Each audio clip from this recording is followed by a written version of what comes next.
had a chance to review our list of participants, and I'm honored to be presenting to such an esteemed audience. I'd also like to extend my gratitude to all of you for attending today and to the organizers of the Prague process at the International Center for Migration Policy Development for facilitating today's webinar.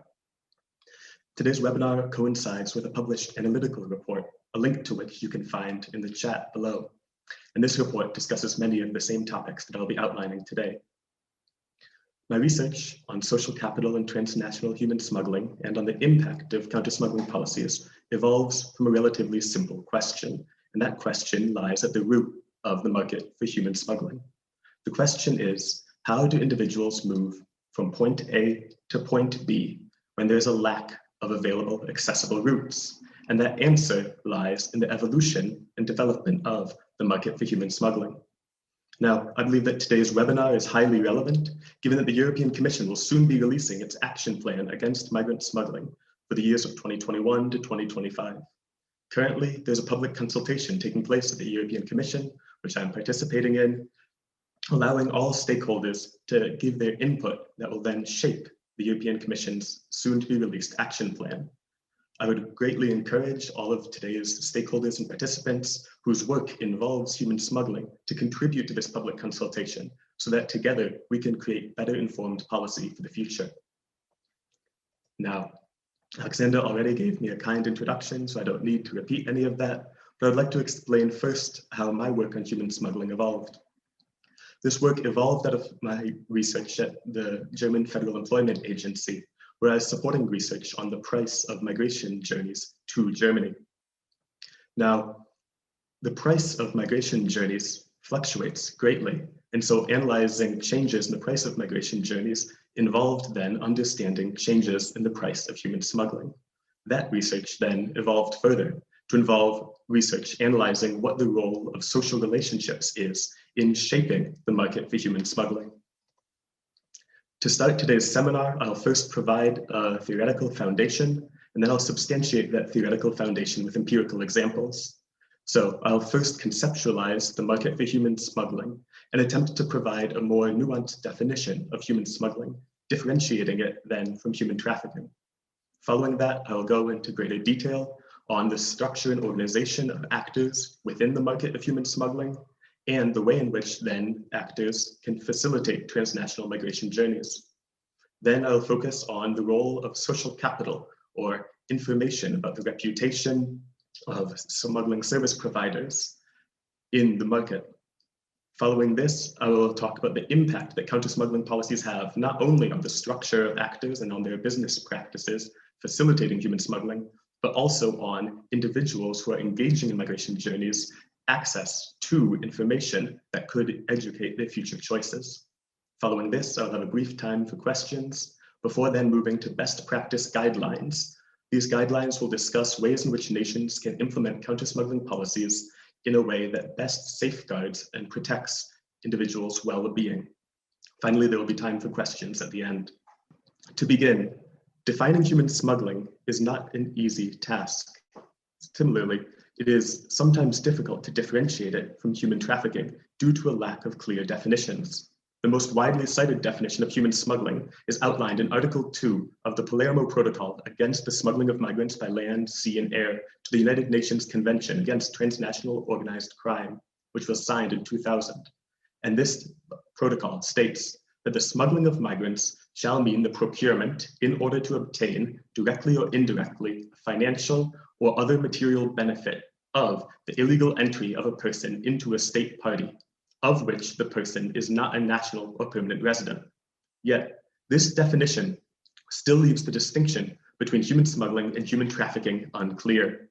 The key difference between human smuggling and human trafficking is the agentive consent of an individual whose movement is being facilitated.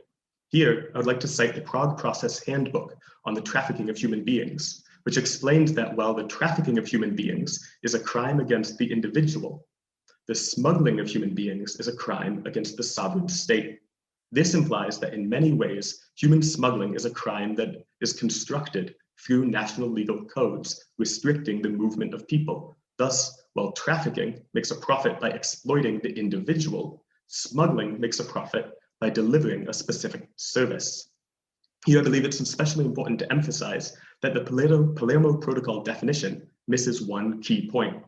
It claims that smuggling is exclusively facilitated for financial or material benefit.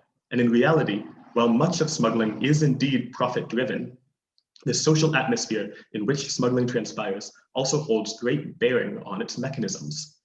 Smuggling service providers are not exclusively apathetic, profit-driven actors, and some actors may enter the market for human smuggling in part due to solidarity with individuals who would like to be smuggled or who require migration services. Smuggling can often evolve out of communities in need of facilitators to enable their migration. On this point, I would highlight the work of scholars such as Gabriela Sanchez and Luigi Accioli. And this analysis, then, should not focus exclusively on security-based counter-smuggling solutions, as exclusively focusing on security-based solutions would ignore the underlying cause for the market for human smuggling's existence. This sole cause is a lack of legal and accessible pathways for migration. Now, to analyze the market for human smuggling, it is helpful to understand that human smuggling is a business. John Salt and Jeremy Stein are considered the forefathers to first conceptualize human smuggling as a tradable commodity. A tradable commodity means that an individual is paying for a service, much like I, as an individual, may pay someone who has greater expertise to fix my car if it is broken. An individual in need of human smuggling will pay someone who has expertise in facilitating transnational migration for similar services. Now, understanding smuggling as a tradable commodity implies that it is influenced by the supply and demand for a good. Yet, human smuggling occurs in an informal market. This means that there is no official government oversight in the market for human smuggling. Yet, this lack of official oversight that occurs in all black markets or informal markets should not mean that these markets are devoid of governing logics. Indeed, the market for human smuggling, much like any other business, does indeed have its own internal governing mechanisms. And I argue today that the reputation of service providers, communicated through social capital, is a key source of this governing logic, which shapes both the business practices of individuals who are providing smuggling services and the choices of individuals who are purchasing smuggling services. Discussing the structure and organization of human smuggling entails first understanding that human smuggling is predominantly network organized. Organization through networks means that there are groups of individuals who collaborate together to facilitate migration journeys, yet these groups or networks lack a definite structure. Thus, the network organization means that human smuggling is informal, horizontal, and ad hoc. Informal to the extent that the market is not subject to official government oversight, as mentioned before.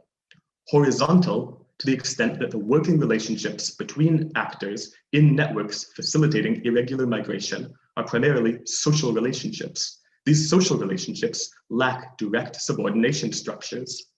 Finally, ad hoc, meaning that the relationships that are established in networks are established as needed.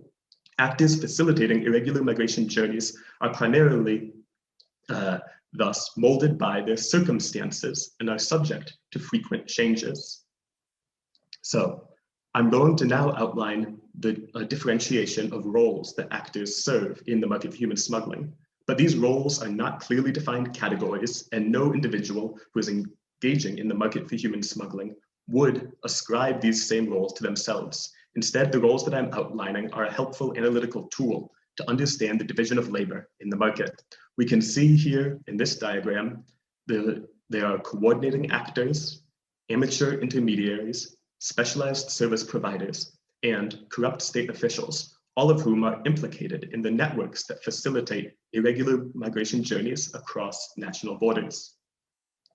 Now, coordinating actors are, in many cases, the actors who have the greatest number of personal contacts to other types of service providers. This means that they have greater contacts to amateur intermediaries, greater contacts to corrupt state officials. They then leverage this high number of contacts in order to facilitate journeys. According to analysis by the Cambridge professor Paolo Campana of smuggling networks coordinating transit into Italy, high-level actors constitute only roughly 15% of all actors in the market, while then low-level actors compose 85% of all actors, and that ratio is illustrated by the ratio of coordinating actors to all other actors in this diagram. Amateur intermediaries, in contrast, are often migrants themselves who are working to fund their migration journeys or to earn free passage for one leg of their journeys. They often play the role of a broker or recruiter who connect individuals from their own social contacts and networks with smuggling service providers. Also, individuals who are amateur intermediaries are often the most basic and most numerous unit in the market for human smuggling. But given that their work is the most visible, they are also the most likely actors to be arrested by any attempts to clamp down on the smuggling industry. This enacts a negligible effect on the industry due to both these amateur actors' lack of direct connection to all other actors in their network, and due to the high number of amateur other intermediaries who could easily replace an actor should one actor be arrested. I want to clarify that the term recruiter can be misleading, as recruitment is a two-way street with both migrants seeking out smuggling service providers who can give them the services they require, and smuggling service providers simultaneously seeking out customers. Specialized service providers, in contrast, often act as freelance actors, providing a special service that is necessary to facilitate migrants' movement. And these include roles such as transport drivers or safe house managers. Given that they provide a specific service that is in demand, the service providers can provide their services to multiple coordinating actors and in multiple networks, facilitating irregular journeys. While some service providers will work full-time in the smuggling industry, others will serve more specialized roles on an as-needed basis. And this can include roles such as document forgery or establishing new relationships with corrupt officials. Finally, corrupt officials themselves are necessary for, as greater securitized responses are implemented, the market for human smuggling will react and will attempt to enlist the support of corrupt officials who look to profit off their position of power to continue to operate. Thus, corrupt officials themselves are a form of service provider receiving payment from smugglers to enable a specific leg of a journey. The markets for human smuggling are stratified, as there is no single one homogeneous market for human smuggling. The majority of migrants gain access to smuggling services through their family and community networks, which are often tied to their ethnic groups or religious groups or the geographic region from which they come. On this point, it is important to recognize that while many smuggling networks are organized along ethnic lines, the ethnic groups that I reference herein are not single entities, with subgroups according to families, kinship networks, clans, and geographic location. Now, the modus operandi, the structure, and the sophistication of each group or network facilitating smuggling services is commensurate with the local political economy and the level of border enforcement in the region in which they operate, in addition to the geographic features, whether that be naval, aquatic crossings, or mountainous regions. Distinct smuggling networks often have their own spheres of operation, with evidence of different networks having demarcated points where they would then transfer their customers or clientele from one network's services to another. An example of such transfers occur with Tebu-controlled routes in southern Libya that were being transferred then to routes controlled by Gaddafi, Wafala, and Magara Arab groups in the hub city of Seba in Libya in 2016. Further evidence of the ethnic stratification of smuggling networks is found among Amazigh Berber, Bedouin, Hadara, Gorin, Maidab, Rashaida, Tuareg, Zagawa, and Zuwaya peoples. Yet these examples are not in isolation. Indeed, in many contexts, the social community from which an individual comes influences the way in which the facilitation of human smuggling will be organized. Now, market entry and exit in the market for human smuggling is entirely flexible. As explained before, relationships are ad hoc and established on an as-needed basis. So, the close social proximity of most migrants to the smuggling service providers indicates the ease at which a new actor can enter the market. As mentioned previously, there's a pool of migrants often in need of financial resources for their own journeys, and this can, in some cases, provide a pool of labor should the smuggling market need to expand. One primary reason for this expansion, and in some cases growing sophistication of smuggling operations, is the establishment of new political and physical barriers to migration. Another reason for the elasticity of supply in the smuggling market is that while aggregate demand for smuggling services is relatively inelastic due to the protracted nature of many of the catalysts for migration, such as economic downturn or violent conflict or civil unrest, the demand is not spatially static, with new situations of mass flight consistently developing in entirely disparate locations. This allows then new actors to enter the market for human smuggling due to the changeable location of demand for smuggling services. Despite the profit motive of many new entries to the market, the smuggling industry is not exclusively filled with profit-motivated actors, but also includes actors who enter the market as a reaction to their social environment when their community faces an existential threat. The ease and speed of market entry and exit in the market for human smuggling enables the industry to balloon where demand increases and to deflate where demand dies out. If an actor leaves the market, then the loose structure of smuggling networks allows the industry to continue undeterred, given that none of the actors are entirely disconnected from the rest of the network. If one imagines that a smuggling network is an interlocking system of gears, each with their own central hub and connected teeth, when one hub exits the market, the teeth that were previously connected to that gear will remain in motion so long as they are simultaneously connected with other hubs. Similarly, a high-level actor although high-level actors often operate independently from one another, research reveals that high-level actors will cooperate with one another when reacting to spikes in demand and when coordinating extended journeys. The elasticity of supply is further enhanced by the perception among local populations that smuggling services are not an illicit or criminal act, but instead is a service that responds to demand from within that community.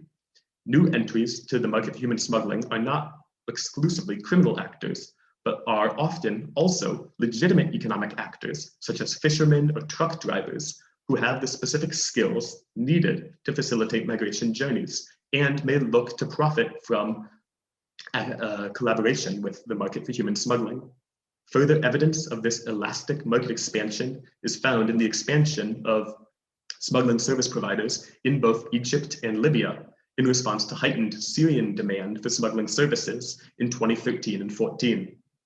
Now, scholars agree that the larger the number of actors present in the market for human smuggling, the lower the price of smuggling services will be. And conversely, the greater control that a single actor has of the market, the higher prices they can charge.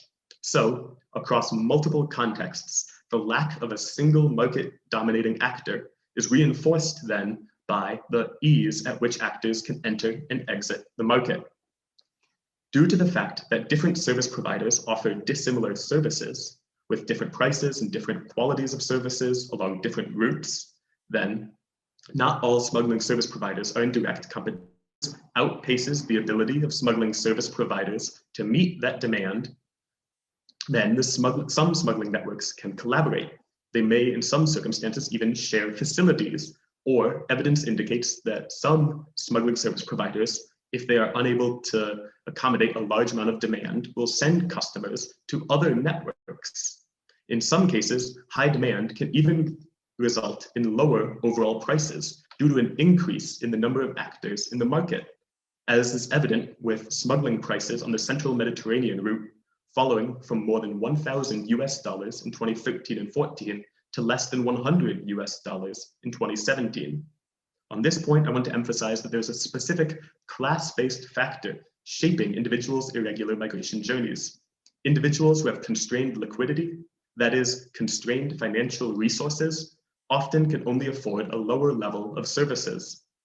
This discrepancy in quality of services is evident in the differential services provided to Syrian and sub-Saharan African migrants traversing the central Mediterranean crossing in 2014. Although sub-Saharan African migrants paid between 1/4 and 1/2 the fee paid by middle-class Syrian migrants with greater financial resources, those sub-Saharan migrants often received seats underneath the hull of the boat. And these seats then come at a reduced price, but often carry a higher fatality rate should a boat run into difficulties.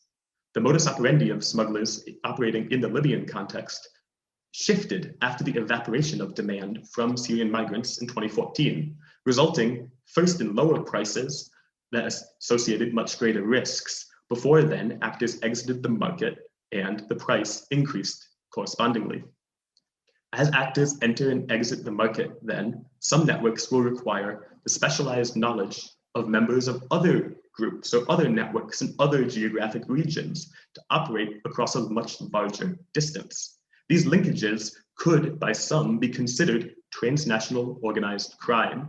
But I want to emphasize here that there's a lack of direct organization, a lack of direct hierarchic relationships between actors in networks.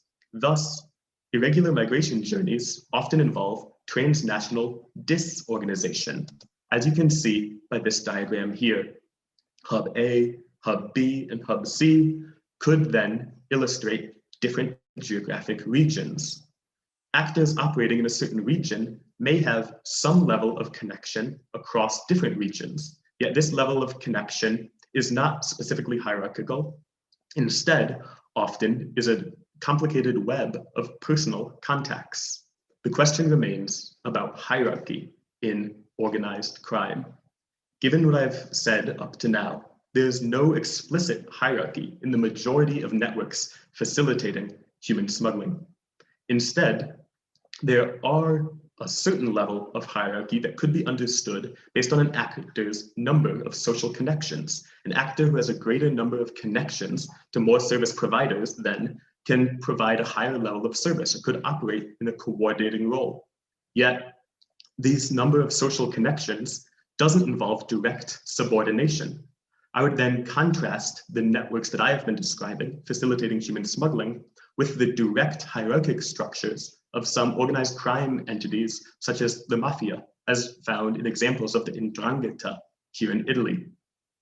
Misunderstandings of human smuggling as directly hierarchical can result in some government actors wasting valuable resources chasing dead ends. A clear example of this is the case of Bedhani Tesfamariam Bere, who was an Eritrean man who was arrested in Khartoum and extradited to Italy in 2016 under suspicion of being the high-level coordinating actor named Bedhani Yedego Mered, who is known colloquially as the General. He was arrested based only on sharing the same first name and on having social media contact with the General's wife. Yet after his imprisonment for 3 years, after a lengthy trial, after DNA tests, the Italian court in Palermo ruled that they had arrested the wrong man. The resources spent on this entire wild goose chase, thus, could have been better spent providing for the welfare of refugees and asylum seekers. In general, profitability is highly correlated with an actor's level of connection, with the profits of an actor increasing if they can increase the number of relationships they have and establish new relationships across a broader region. This profitability often results from the type of results in different types of services being offered, with those who are connected to more individuals being able to charge high rates. The complex distribution of labor between high and low level actors enables both types of units to react to changes in the market for human smuggling and to continue operating. So, should a certain low level associate leave the market, high level actors with more connections can leverage this high level of connections to easily find new low level counterparts, enabling them to continue to operate. Complementarily, low level actors who are connected to a single high level actor may also have multiple connections with multiple networks. This then would allow them to continue operating should the high level actor with whom they primarily work leave the market. This means that then creating new connections between actors in the market for human smuggling is neither impossible nor improbable. Human smuggling facilitates transnational migration journeys through a constellation of paths and hubs. Now, migration routes are not concrete entities. We often hear in news reports, in government reports, and in scholarship references to migration routes, but these routes fluctuate greatly. They are not a single cohesive entity, but instead should be understood as the sum of many smaller parts. Thus, many smaller paths create a trend that overall can be referred to as a migration route. I would use the example of a train here to illustrate this. Well, a train has its wheels that are locked to a track and cannot deviate from it.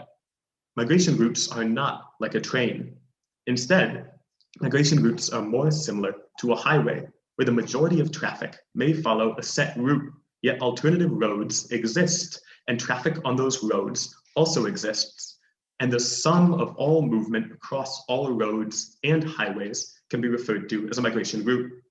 Some factors that are exogenous to the market, such as cyclical factors like the time of year and weather conditions, can influence the exact location of a migration route, such as the price of sea voyages in the Mediterranean dipping near to October, before the winter waters become too rough for smuggling services to operate. In the Balkan region, I would explain that there is no single Balkan route of migration. Instead, across the Balkan region, myriad paths extend through Greece and Turkey, through Albania and North Macedonia and Bulgaria, stretching northwards towards Romania, Serbia, Kosovo, Montenegro, Bosnia and Herzegovina, before eventually reaching Hungary and Croatia. Now, while efforts to close these migration routes can result in a reduction of numbers of individuals traveling along them, the variety of multiple paths existing means that irregular migration will continue in some extent. Now, in 2015, I would highlight the interesting example of a new route that emerged through the Russian Federation to the city of Murmansk, then Zapolyarny, towards the Storskog border crossing with Norway. This new route evolved quite quickly and involved then new markets developing. In Zapolyarny, a market for used bicycles evolved and the price of used bicycles rose as there was a lack of other means of transportation to get from Zapolyarny to the Storskog border crossing with Norway. Analyzing the nuance of any specific migration paths would require an entire second webinar, which unfortunately I don't have time for today. But the final example that I will use is that often we see references to the central Mediterranean route. And this can be used then to refer to voyages from the coast of Libya and Tunisia to Italy and Malta. Yet these paths do not start in Tunisia or Libya. Instead, these are the result of numerous paths across West Africa, Mali, Niger, Burkina Faso, Chad, Sudan, Egypt, and East Africa that cross and converge with one another, extending towards the North African coast. Importantly, migration routes are also not unidirectional. Individuals who are engaging in irregular journeys towards Europe across the Sahel may use the same paths that gold miners use when moving between the Tibesti Mountains and Kuri Bugudi in Chad, between Jebel Amer in Darfur, and at the Jado and Jabarakatin mining sites in Niger. So while European political narratives often overestimate the number of irregular migrants actually intending to reach Europe, because they believe that all actors engaging in irregular migration journeys aim at reaching Europe. Research indicates that less than half of migrants surveyed in Niger and less than 1/3 of migrants surveyed in Mali ever intend to reach Europe. Now, as I explained before, migration routes are not clearly defined entities, yet instead complex webs. Certain cities can serve as a glue, uniting then all of these routes, creating larger webs, and these cities are referred to in scholarship as hub cities. These hubs emerge at points where multiple migration paths converge and are often situated in proximity to political and geographic obstacles, such as border crossings, coastlines, or near major sources of migration. While the exact path of migration routes themselves is often in a state of flux, hub cities themselves have a longer staying power and can result in their maintained presence on migration routes for decades. Due to the large number of migrants in hub cities, then, and their need for smuggling services to facilitate further journeys, hub cities are often a primary locus of smuggling operations. Given that much of the smuggling industry is locally stratified, hub cities also are areas in which multiple distinct networks overlap. Now, the term hub city can refer to entirely disparate locations. So hub cities can refer to urban metropolises such as Athens, Belgrade, Istanbul, and Milan. Yet they can also refer to cities that are close to important crossings, such as the cities of Bodrum, Edirne, and Izmir in Turkey. Hub cities could also be used to refer to important intermediary points of arrival, such as the islands of Chios, Kos, Lesbos, Samos, and Van in Greece, and Van near the Turkish-Iranian border. Hub cities themselves also provide an important role as a space of knowledge where migrants can gather information from fellow migrants that can ameliorate and reduce the risks on their migration journeys ahead. Hub cities' existence as stops on migration journeys also benefits local economies. Yet the local economies, benefits to local economies are not limited to illicit sectors, with local residents profiting from their proximity to a border crossing. Businesses that benefit can take the form of restaurants, hotels, informal bankers, and shops selling necessary travel supplies and provisions. Pre-existing businesses can also profit from the influx of individuals engaging in migration journeys, with bus services and hotels offering special rates to migrants, and with shops stocking new items such as life jackets and headlamps, and restaurants and bars extending their hours to accommodate late-night departures, according to anecdotal evidence from the city of Elgar in Turkey. Additionally, the city of Agadez in Niger, prior to the passage of a law in 2015 that criminalized economic activities related to migration, served as a crucial hub city, and its location as a hub city contributed more than $100 million to the Agadez regional economy. This not only stems from transportation services, but also from ancillary services such as the provision of accommodations and food. The combination of a high concentration of smuggling service providers in hub cities and the loose organization of smuggling networks then enables rapid changes to the smuggling market, allowing it to react to changes in political enforcement. The supply of services in the market for human smuggling can expand and contract out of hub cities to meet migrant demand. And the existence of myriad alternative routes allows then routes used to shift should certain routes close. Here we come to then the crux of my argument, and that is understanding the role that social capital plays in the market for human smuggling. The market for human smuggling is characterized by information asymmetry. Information asymmetry means that those who are providing services are in a greater position of power because they have a sole control over the information about their services, and individuals who are purchasing services need to trust service providers. Here I'll use the example of a used car.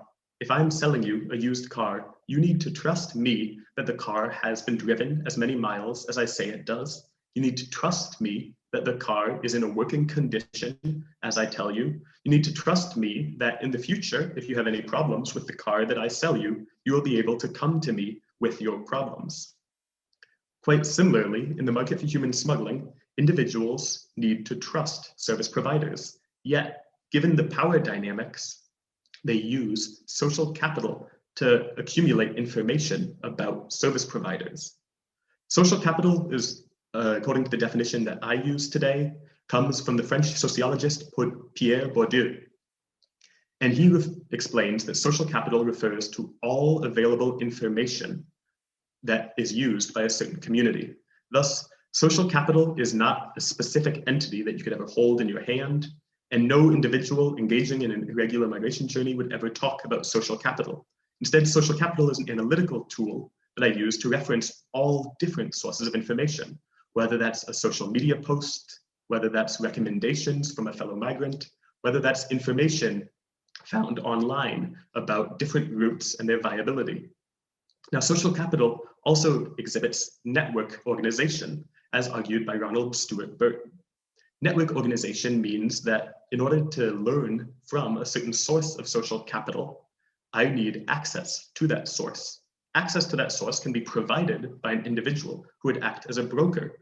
Thus, if I know that a friend of mine has previously engaged in a migration journey, I can ask him about his or her experience, and they could then tell me about all of the information they learned during their journeys from numerous other sources. They too then required brokers to come into contact with more sources of information. Brokers serve a role in terms of facilitating access to information, yet conversely, gatekeepers can prevent access to information. So social capital often allows individuals to come into contact with smuggling service providers. When coming into contact with smuggling service providers, individuals want to learn about the trustworthiness of those service providers. Now, individuals are often linked to fellow migrants through their social communities. This can come from individuals' geographic location or due to their ethnic or religious ties. The information from family members serves as an especially important role of social capital due to the high level of trust that individuals have in it. Hub cities themselves then are important places to gather information from fellow migrants who are engaging in irregular migration journeys.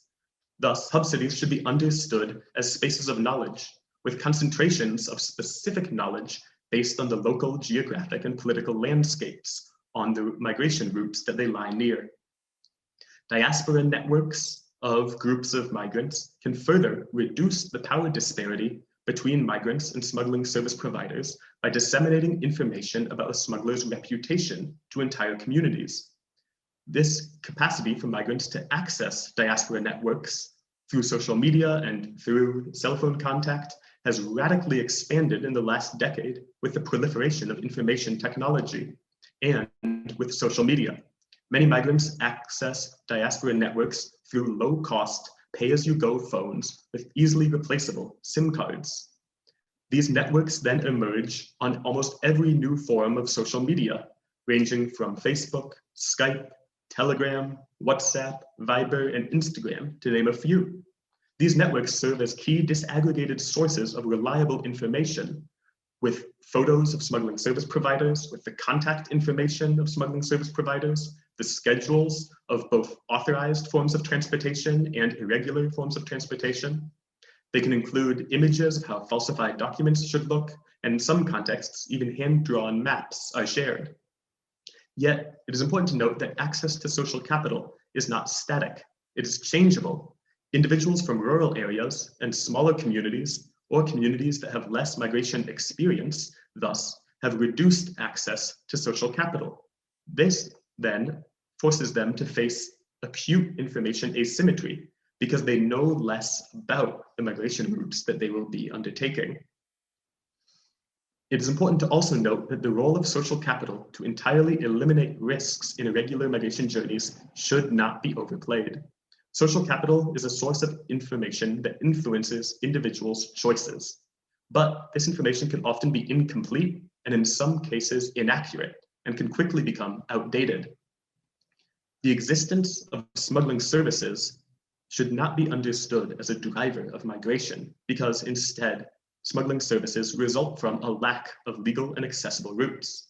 Furthermore, access to social capital, access to information, whether through family connections, friends, or social media, about irregular migration journeys should not be characterized as a driver of migration, because surveys of more than 3,000 irregular migrants indicated that social media content influenced only roughly 5% of their choices to engage in irregular migration journeys.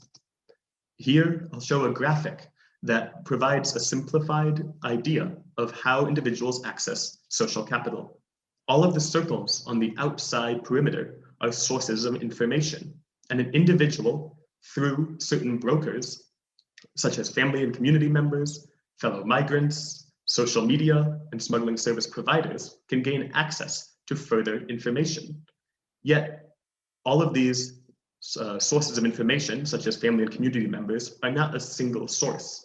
Thus, numerous brokers, or conversely, numerous gatekeepers can grant access or preclude access to sources of information.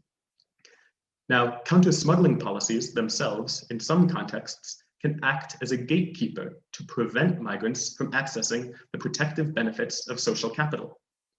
Thus, the use of social capital is flexible and changes. Here I'll reference the work of Sarah Ahmed, who explains that information and objects alike develop biographies of use, depending on how long they are used and by how many people they are used. Sarah Ahmed uses the example of a path through a forest. A path through a forest that is used by one person is almost invisible to the next traveler. A path that has been used by 10 people is slightly more visible due to gaps in the grass where people have walked, due to broken sticks, etc. A path that has been used by hundreds of people, thus, is of much greater use due to the greater amount of social capital that is generated. A path that has been used by more people has more information about it. Thus, use involves lessening of effort. If an individual is able to access useful social capital, then the amount of insecurity and uncertainty on the irregular migration journey can be reduced. Yet the biographies of use and the type of social capital used evolve over time. When the automobile was first invented, it was based in large part on existing knowledge about trains that used steam as their form of energy. Yet now, more than a century later, the knowledge that is useful in the creation of automobiles has radically transformed. Knowledge about how to drive cars was originally a professional skill, with owners of cars employing professional drivers. Yet now, in much of the world, we see the knowledge of how to drive as commonplace. We are even on the verge of having cars that can drive themselves. Thus, the use of information can evolve and change over time. Similarly, the use of social capital about migration routes can evolve and change due to changes on the political landscape along those routes and changes in the general atmosphere in which they take place. But use leaves traces over time. So hub cities have an important ability to stay useful. Thus, if flows of migration transfer off away from hub cities for a certain amount of time, that doesn't render the information in that hub city useless, as in the future, those traces of past use can become useful to further individuals engaging in migration journeys in the future. Use itself then establishes a certain mold. If many people sit in a chair, then that chair's cushions will mold themselves to the individuals who have sat in it. That means that if someone who is much smaller than those individuals comes and sits in the chair, that chair will not fit them well. The same applies to social capital. If the majority of social capital is generated in urban contexts or in communities with a great amount of migration experience, then an individual who is a misfit in this context, who comes from a rural context or comes from a community with a reduced amount of information about migration journeys, is able to access less social capital. Social capital itself is not the sole thing that influences both the decisions of migrants engaging in irregular migration journeys and that influences the modus operandi of smuggling service providers. Given that there's no oversight in such a market, the power disparities due to the information asymmetry involved allow reputation to be one of the most important factors in shaping the choices of migrants. Evidence from human smuggling across the Iranian-Turkish border indicates that migrants' most important criteria when selecting a smuggling service provider is the reputation of that service provider of successfully bringing migrants to their destination. Migrants will also select to migrate independently or with smuggling service providers based on their level of trust in those service providers. This trust is informed by the information or social capital available to them and acts as a type of insurance mechanism for migrants to keep smuggling service providers accountable for their services in an unregulated industry. If a smuggling service provider were to abuse or exploit a migrant, or if the services that they provide did not align with the services that they promised, their business would thus evaporate as news of their misdeeds spreads through migrant networks. The importance of reputation is so great that smuggling service providers themselves acknowledge and will endeavor to protect their reputation. In wiretapped conversations between smugglers in Sicily, some smugglers complained amongst themselves about the misdeeds and transgressions of other smuggling service providers. In these wiretapped conversations, some smugglers even used the metaphor of a dirty bathroom in a home. They said that an individual who always left the bathroom dirty did not just hurt themselves, but also hurt all other people they lived with. I find this to be an incredibly relevant example, as individuals who either exploit or abuse migrants do not impact only themselves, but also impact migrants' understanding of the entire smuggling industry in a certain region. Now, protecting their reputation also functions as a way to protect a smuggling service provider's profitability. Entire communities in Afghanistan chose to migrate using the same smuggler, even if alternative smuggling service providers offered lower prices due to the positive reputation of that single smuggling service provider. Additionally, groups of migrants often can secure a lower per migrant price for smuggling services. This is due to the amount of business that a smuggler would lose if the entire group were to shift to another service provider, either if they didn't trust the original service provider or if the original service provider charged too high of a price. Given that much of the business of smuggling service providers relies on establishing a positive reputation, some smuggling service providers will even provide price cuts for individuals if something goes wrong on their journey, such as if individuals are detained or pushed back in order to avoid the spread of negative, damaging information. Finally, many smugglers are members of the same communities as the populations who are their clients. This then exerts a social pressure not to abuse the individuals who you are providing services to. We can see an example of how individuals' social capital puts them into contact with the market for human smuggling. The amount of social connections they have then increases the amount of information they have about service providers. This then allows them to select which service providers are most trustworthy and most likely to deliver on their promised services. Now, social capital, though, is not the only factor influencing the selection of what routes to take and influencing smuggling service providers' business practices. For migrants, some of the factors shaping their selection and methods and routes of migration include the urgency of their migration, the price of smuggling services, the danger of certain routes, and the perceived likelihood of success and reputation of smuggling service providers on those routes. Smuggling service providers shape their operating practices according to also numerous factors, including but not limited to social capital. Some demographic factors can also influence their business practices, such as if customers are members of their same community, if they speak the same language as their customers. Depending on the gender and age of their customers, the practices of service providers can change. Also, the ability of a clientele to pay for services can shape the type of services provided. Furthermore, the presence of other actors in the market for human smuggling and the amount of border enforcement also influences the price of smuggling services. And the price is further influenced by the mode of transportation involved and the duration of journeys. An example of this is that after greater enforcement along the Greek coastline, some smuggling service providers shifted from using motorized boats to using large yachts, with migrants posing as wealthy tourists. Yet this comes at a much greater cost, closing some individuals out from being able to access smuggling services. This further illustrates the class-based disparity in individuals' irregular migration experiences.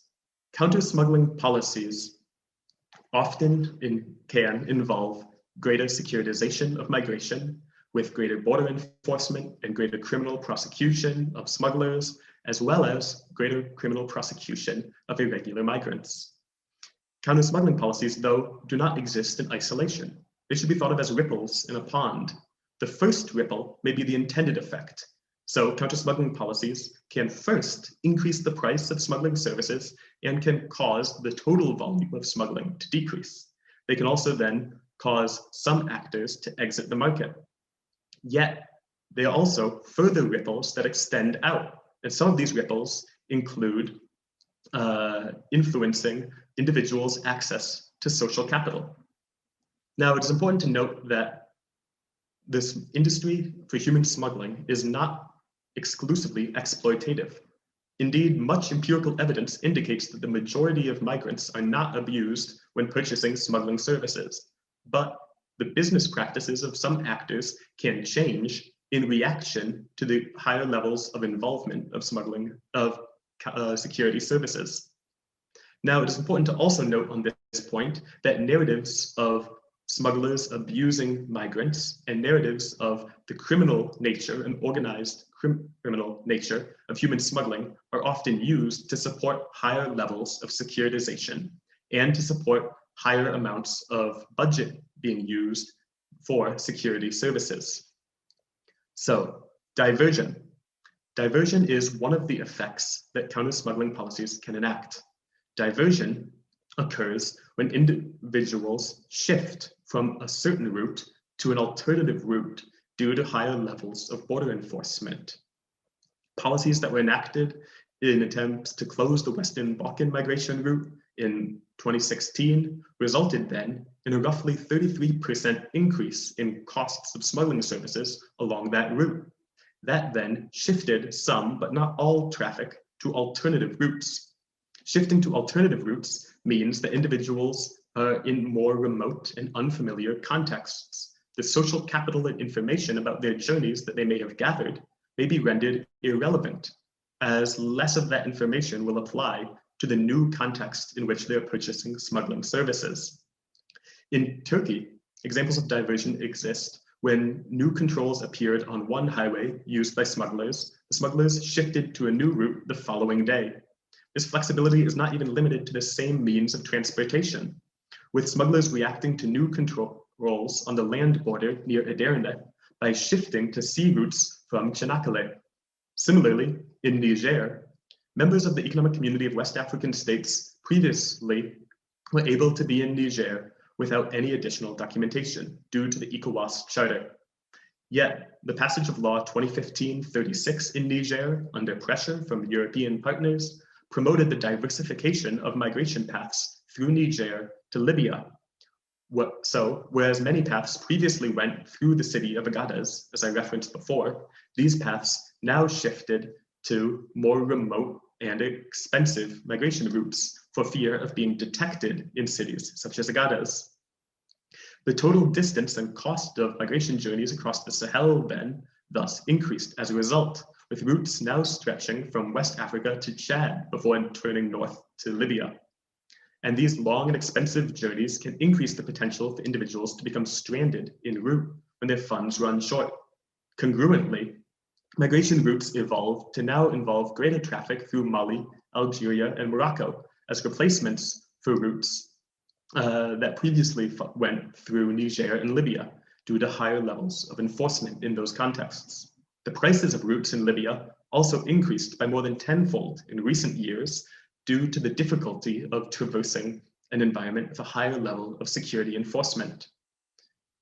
Now, a final example of diversion that I will provide is found in the context of migration that previously went across the Mediterranean from Morocco towards the Iberian Peninsula and Spain. These routes then shifted to routes through West Africa to the Canary Islands.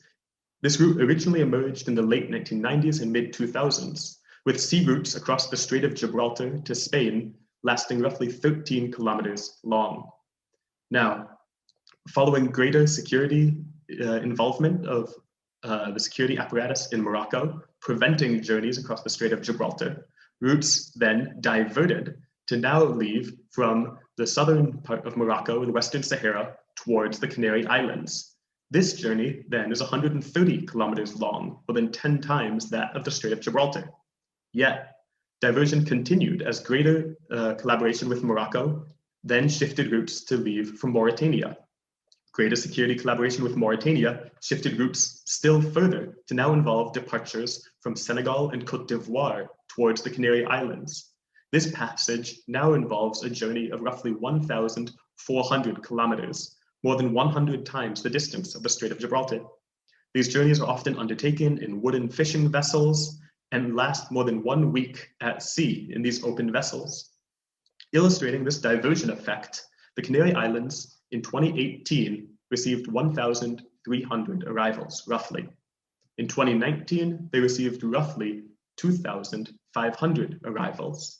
Yet in 2020, that number increased by tenfold, up to 23,000 individuals. This year, in 2021, from January 1st until March 31st alone, 3,400 individuals arrived in the Canary Islands, and this is a more than 100% increase from the same period of 2020. Diversion, though, affects social capital, as mentioned before. If an individual who is on a more remote route is able to access some social capital, that social capital is often rendered irrelevant and outdated if they are forced to shift to a different route. Thus, you can see that the social distance between those facilitating smuggling services and customers increases. That increase in distance can reduce then the reliance of smuggling service providers on their reputation and can reduce the ability of migrants to access information about who is a safe, trustworthy service provider. Examples of individuals becoming stranded during their migration routes due to a lack of social capital and due to running out of funds due to being diverted on longer, more expensive journeys is found both in Agadez in Niger after the imposition of Law 2015-36 and in the area of Belgrade referred to as Afghan Park following the attempts to close the Balkan route in March of 2016. Now, securitized responses also can engender the consolidation of market control by some individuals. These examples of the consolidation of market control are found in Turkey near the Greek border, where greater obstacles to migration and greater operating costs allowed the entrance of some criminal actors into the human smuggling space, who then forced smaller actors out of the market by violently compelling them to pay high taxes to continue to operate. Also, as announced in 2014, the construction of a new wall along the Syrian border with Turkey that was referred to in Turkish as the Project for Physical Border and Security Systems that was unilaterally approved by the Council of Ministers in 2015 actually resulted in the increased involvement of a smaller number of smuggling service providers, according to ethnographic field research with individuals who lived in cities in close proximity to that border wall. Similarly, in the Libyan context, Frontex's Operation Sophia followed the model of Operation Atlanta, which was a security endeavor in Somalia, targeting and destroying pirate vessels. The use of such tactics in the market for human smuggling then resulted in the prices of operating increasing greatly. This crowded many actors out of the market and allowed the few actors who were remaining in the market to consolidate their control. Yet, this also changed their business practices to shift away from facilitating migration and to shift to then ransoming migrants. Warehouses that were previously used to hold migrants awaiting departure became prisons where migrants were tortured until relatives were able to transfer funds for their release. Those who were unable to pay were either sold into human trafficking and slavery or summarily killed in order to make room for the extortion of bribes and funds from further migrants. Some of these nefarious actors have also weaponized the digital connectivity that previously protected migrants by providing access to social capital. So now some of these actors will act as a gatekeeper by confiscating migrants' phones and using them to extort funds from their relatives. In order to avoid this, some Eritrean migrants have even begun discarding their phones entirely. And while that could then prevent individuals who kidnap them from contacting relatives, this also prevents them from being able to access the protective benefits of social capital. The costs of ransoms in this context can sometimes extend up to $10,000 US, which is numerous times more than the original price of individuals' journeys. Thus, securitized responses can also act to force individuals in the market for human smuggling to exit the market. Exiting the market then reduces the selection of available smuggling service providers, So while individuals may have had information about who a trustworthy service provider was and who should be avoided when purchasing smuggling services, now the exit of many actors from the market reduces the applicable social capital. This then impairs the ability of social capital to work as an insurance mechanism to protect individuals engaging in migration journeys. It is important to note that the consolidation of the market for human smuggling, that is the ability of certain individuals to control a larger portion of the market, is not the same as the convergence of illicit markets. Many narratives often argue that human smuggling intersects with human trafficking, drug trafficking, weapon trafficking, and terrorism, yet empirical and ethnographic evidence indicates otherwise, as many of the actors, as I explained before, who are engaged in the market for human smuggling also are legitimate economic actors, such as fishermen or truck drivers. Finally, the increased involvement of state security services in border control creates new abilities for the evolution of state-sponsored protection rackets.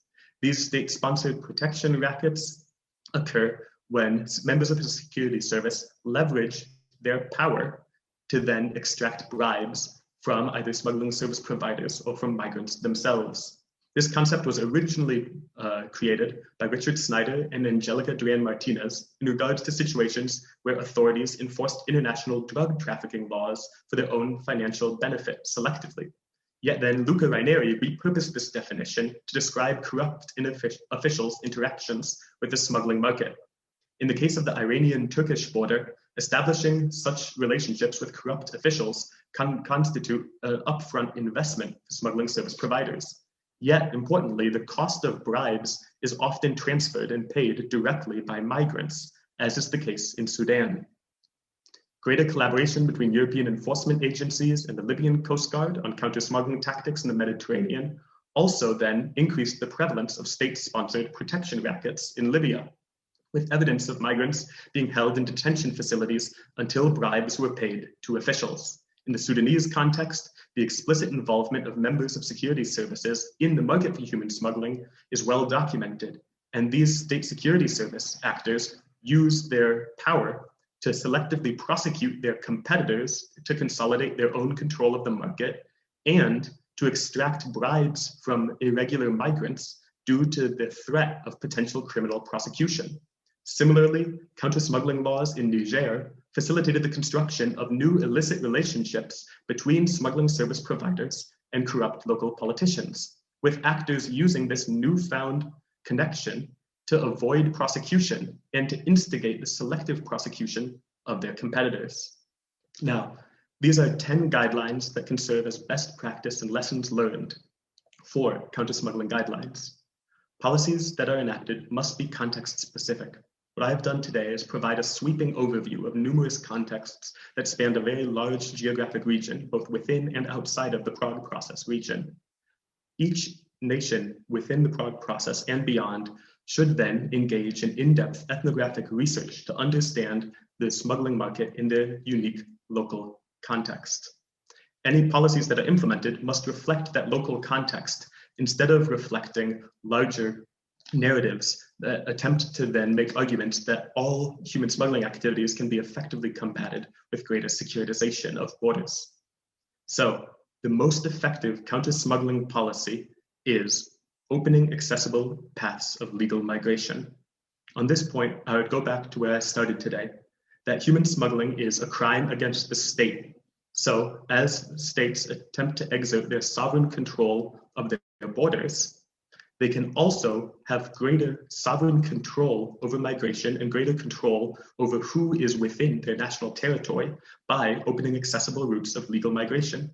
Routes of legal migration then allow the collection of information about why an individual is in a nation. They allow individuals to engage in legal access to the labor market and become tax-paying either temporary or permanent residents.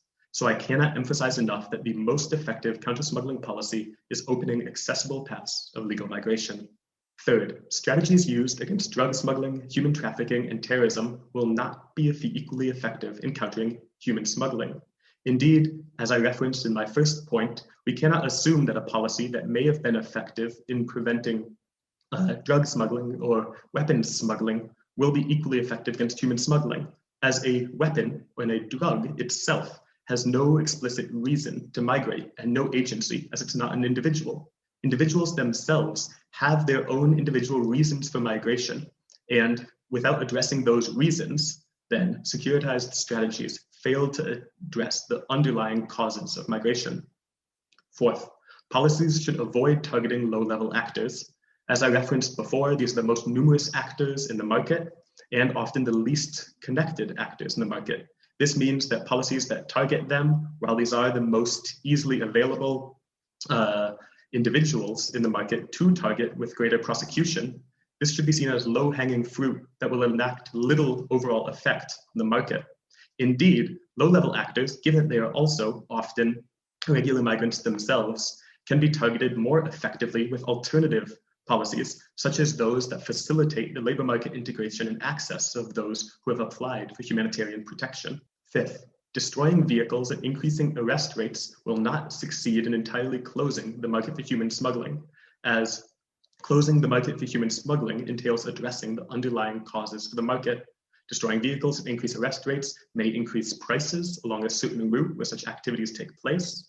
Similarly, that then may divert individuals onto alternative routes, but without addressing those underlying causes, destroying vehicles does little to influence the entire aggregate market.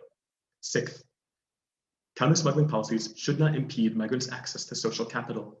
This, again, explicitly involves references to digital smuggling and the removal of information from social platforms.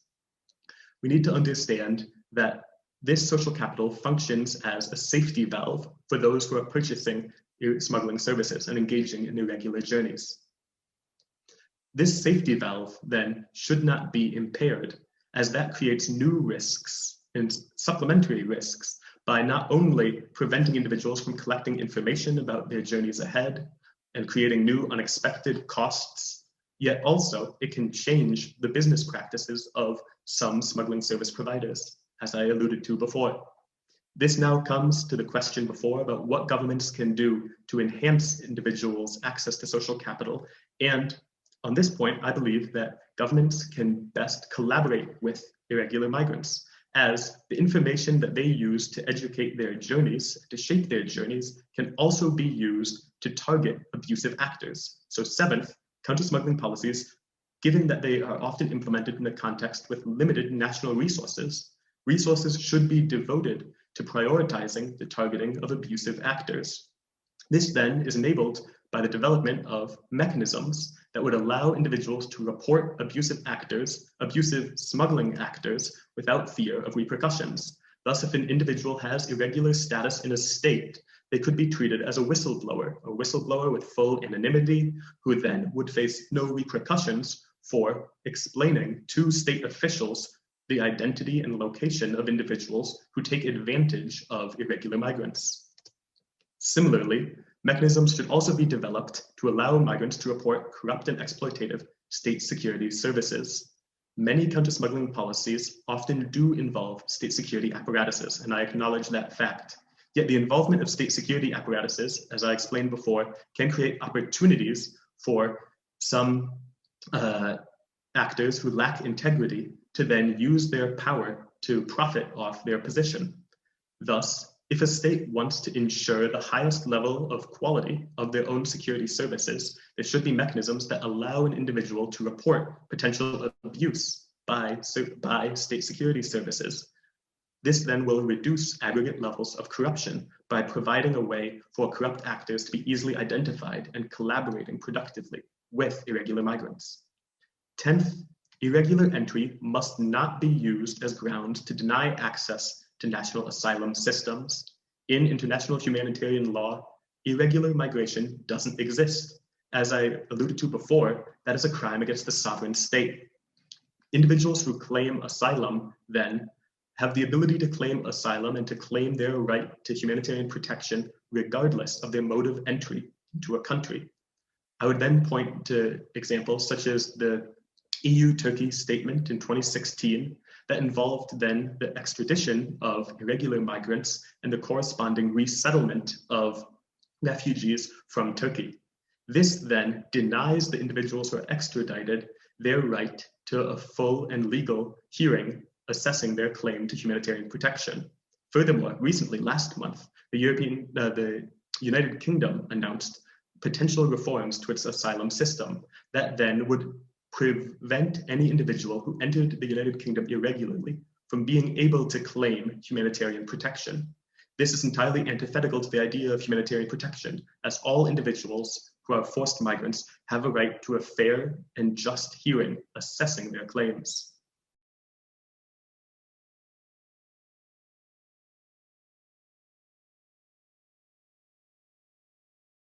In short, yes, I think this is a very well-written question. As we see, as I referenced before, that there will soon be released the European Commission's action plan against migrant smuggling for 2021 to 2025. Now, in the public consultation, they ask very specific questions about the market for human smuggling, using that same narrative of fighting smuggling to protect individuals. And this ignores the underlying cause for the market for human smuggling, which is a lack of accessible routes. Any counter-smuggling strategies that do not then involve the opening of new corresponding legitimate paths of migration will then fail to entirely close the market for human smuggling. Especially in the European context, the European Commission has emphasized the role of returns in recent years. Indeed, although the aggregate numbers of migration have decreased from 2015 and 16, the number of returns has increased with 3,000 in 2015 to, if I remember correctly, more than 15,000 in 2019. This then role of returns as a tool mistakenly understands that returning individuals will prevent further individuals from engaging in the market for human smuggling. Instead, empirical evidence indicates that individuals who have been forcibly returned after being apprehended on irregular migration journeys will create further demand for the market for human smuggling and will engage in journeys again. Thus, this narrative of fighting human smuggling to protect migrants ignores the role that creating accessible legal routes of migration and legal routes of claiming humanitarian protection plays in establishing safety and protecting the well-being of migrants.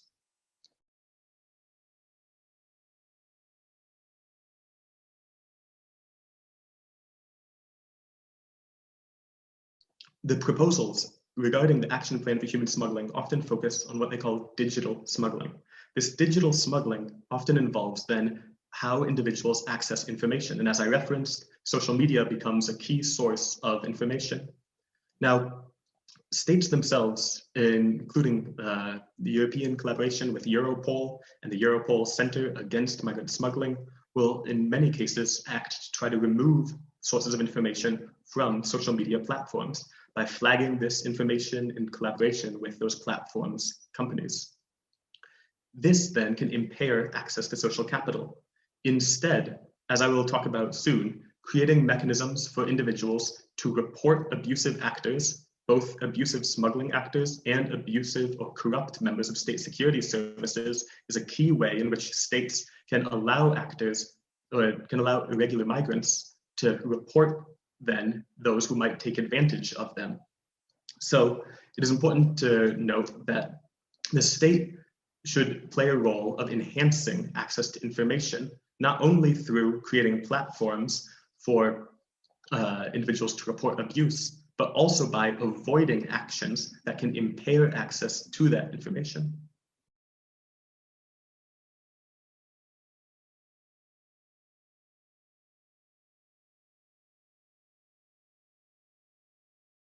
And it is important to note that development can supplement policies to then protect the well-being and increase the economic welfare of individuals in many sending nations. Yet these programs will never entirely eliminate the need for human smuggling. Still, in some contexts, the use of development can be used to prevent certain factors that necessitate irregular migration.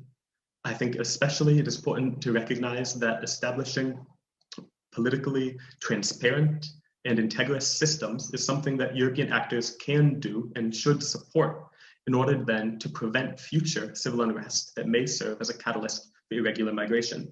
While this can never entirely replace creating legal, accessible, affordable routes to migration, this can serve an important role by supplementing those routes of migration by providing individuals with better welfare and well-being in their home nations.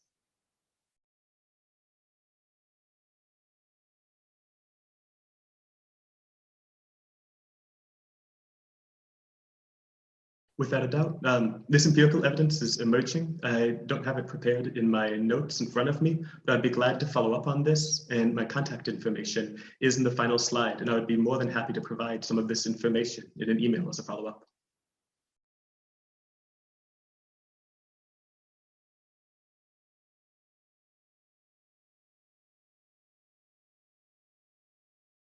I think an important example here is that right now, in current legal systems, access to humanitarian protection, and that is asylum, often relies on an individual's physical presence within a national country. That means that if I were an irregular migrant, I would only be able to claim asylum in Germany if I was already within Germany's national borders. That's the same for any country. Now, it is possible to develop humanitarian protection systems that could assess individuals' claims for asylum without their presence in a nation. Some examples of this were found with individuals from Afghanistan who then were brought to Germany based on their assessed legal claims to humanitarian protection due to specific personal persecution that they might have faced in their home context. This would entirely eliminate the need for human smuggling, as an individual would be able to claim humanitarian protection in their home nation, and as long as that system functions quickly, given the potential persecution and hardship that an individual may face in their home context, they then would not need to engage in irregular migration and could then, once their application was decided, engage in legal migration to their final destination. This is one key way that I think many nations can address human smuggling, by creating efficient systems to allow for pre-border applications for humanitarian protection.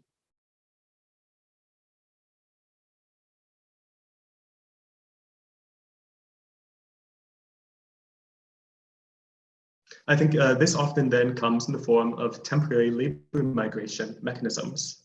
Often, the word asylum seeker has a negative connotation associated, as some political actors argue that asylum seekers do not have actual grounds for asylum, but instead are looking to benefit from access to a European labor market that has higher paying wages than their home nations.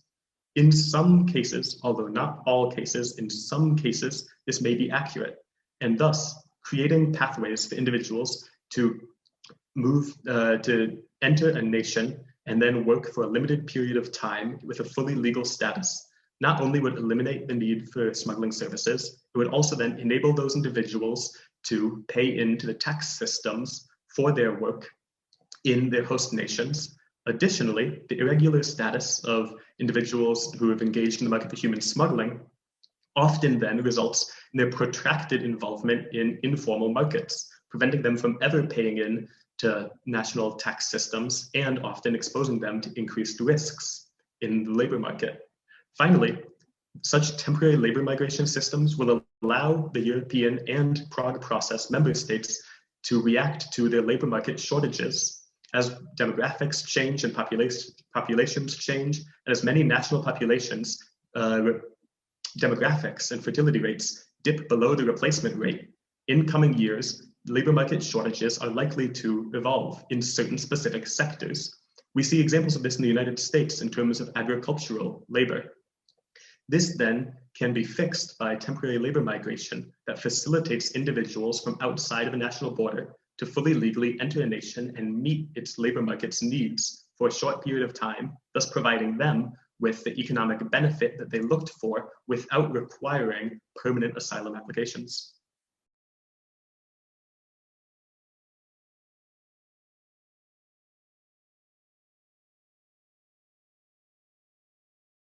I think it's important to note that abuse and exploitation is not the norm within the market for human smuggling. The majority of individuals who have purchased smuggling services report that they did not experience specific exploitation. But also, many individuals who have purchased smuggling services come from larger communities, as I discussed before. The ability to report exploitative and abusive actors then would allow them to eliminate some actors who take advantage of irregular migrants' inability to access the typical legal police protections that any other individual would be afforded. If they were able to report then such abuse, this could allow them to protect further migrants in the future with whom they likely have connections.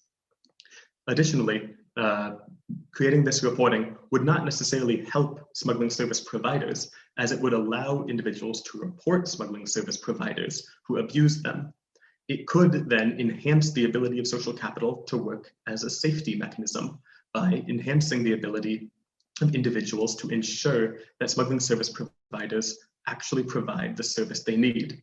Now, as discussed before, the goal would be to eliminate the need for smuggling altogether. But until we reach that point, these reporting mechanisms are an important stopgap.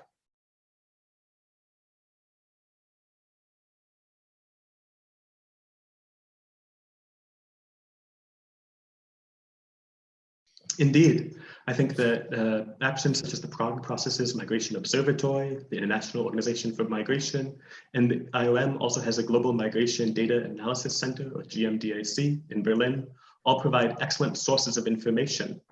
Now, other events, such as one coming next week with the Migration Policy Center at the University European Institute on the 12th, a link to which you can find in the chat, provides further information, as well as from the Center for European Policy Studies, all on this same topic.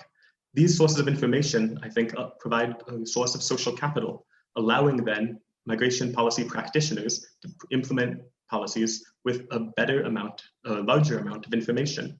Now, it's important to also note that, as I said before, social capital involves use, and use, in many cases, involves a lessening of effort involved. So, in some cases, it can be easy for a practitioner to implement a policy that was already used against human smuggling, or that was first used against drug smuggling or against terrorism. This then relies on the idea that this is useful information and involves less effort to implement because it already exists. This less effort is misleading, as it may be less effort to design the policy, but it creates much greater effort later on due to the ramifications of implementing such policies. Thus, as Alexander brought up, the large amounts of information facilitated through organizations such as the ICMPD or even the European Union funded projects provide a source of social capital, allowing policies to be implemented that may involve large amounts of information gathering at the outset, but then would involve lower amounts of effort in the future due to their efficacy.